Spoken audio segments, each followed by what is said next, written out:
Londres. Ce que l'on sait de l'attaque terroriste qui a fait 3 morts. Un peu avant 15 h ce mercredi, un homme à fond en voiture sur des passants sur le pont de Westminster, Londres, avant d'entrer dans le Parlement britannique et de poignarder un policier. Il a été abattu. La police britannique a annoncé qu'elle avait ouvert une enquête pour terrorisme. L'Express fait le point sur ce qu'il se passe. Ce mercredi, peu avant 15 h, une personne à fond avec sa voiture sur la foule passante sur le pont de Westminster menant au Parlement et Big Ben. Puis la voiture s'est encastrée dans une grille du Parlement et le conducteur a continué pied vers le Parlement. Nous étions en train de prendre des photos du Big Ben quand nous nous sommes aperçus que tous les gens derrière nous étaient en train de s'enfuir.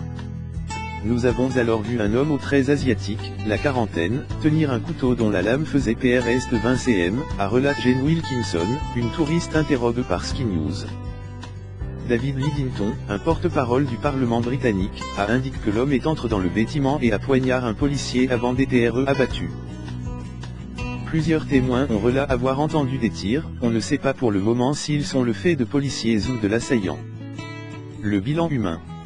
En début de soirée, le porte-parole de l'Union antiterroriste du Royaume-Uni a indiqué que le bilan était de 3 morts, dont le policier poignard, auxquels il faut ajouter l'assaillant, abattu par la police.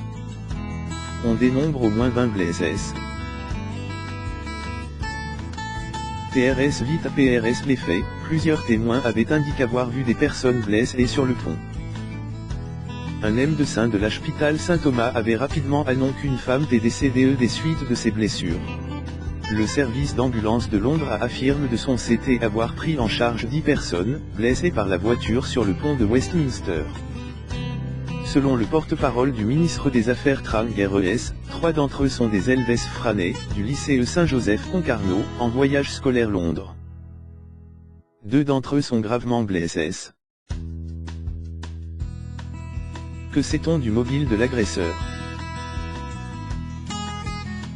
Pour le moment, peu d'informations ont filtré sur les motivations de l'agresseur. Scotland Yard a indiqué avoir ouvert une enquête pour acte terroriste.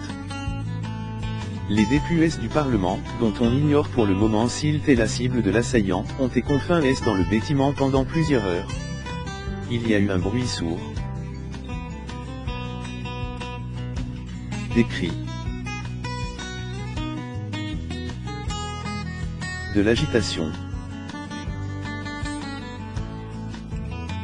Puis le bruit de tirs d'armes-feu. La police armée est partout, a tweeté un journaliste du journal The Independent, perçant lors de la session parlementaire. La première ministre Theresa May a quand elle été exfiltrée du bâtiment. Elle devrait tenir une réunion de crise plus tard dans la journée.